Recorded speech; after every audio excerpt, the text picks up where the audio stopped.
ایک سوال یہ ہوا تھا اور یہ آج بہت زیادہ دیکھا جا رہا ہے، اور بدقسمتی سے یہ ہمارے ممبروں کے اندر، ہمارے ممبروں پر یہ چیزیں ہوتی رہتی ہے، اور افسوس کہ یہ بات ان کو سمجھ نہیں آتی۔ ذرا سی واہوائی کے لیے اور ذرا سی ناموری کی خاطر وہ انہیں پتہ نہیں کہ وہ کہاں جا رہے ہیں اور کس طرف ان کی گفتگو کا رخ ہے، انہیں کچھ بھی خبر نہیں۔ سوال یہ ہوا تھا کہ غیر عالم کو تقریر کرنا کیسا ہے؟ یعنی جو بندہ عالم نہیں ہے،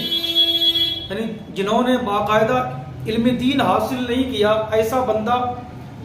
مجمع عام میں تقریر کر سکتا ہے یا نہیں کر سکتا؟ اس کے تعلق سے یاد رکھیے،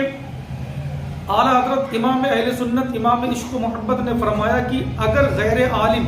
اگر وہ صرف حافظ ہے، تو اگر وہ کسی مستند عالم دین کی کتاب کو وہ دیکھ کر کے پڑھتا ہے، جیسا اس میں لکھا ہوا ہے، اگر وہ ویسا ہی پڑھتا ہے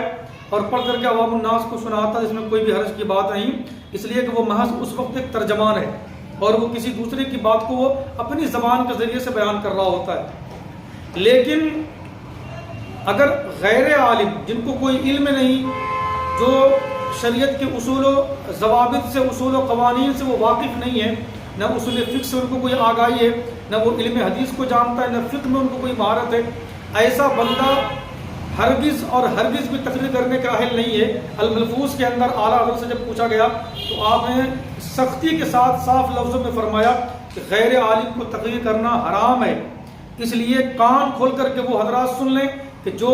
عالم نہیں ہے اور اپنے آپ کو منوانے کی خاطر اور اپنی جو ہے گھن گرج آواز یا شعلہ بیانی کے چکر میں آ کر کے چند تقریروں کو رٹ کر کے وہ عوام الناس کے سامنے بیان کرنے کی کوشش کرتے ہیں، یاد رکھیے ایک دن ایسا بھی آ سکتا ہے کہ آپ ایسے موقع پر پھنس جائیں گے اور آپ نکل بھی نہیں پائیں گے۔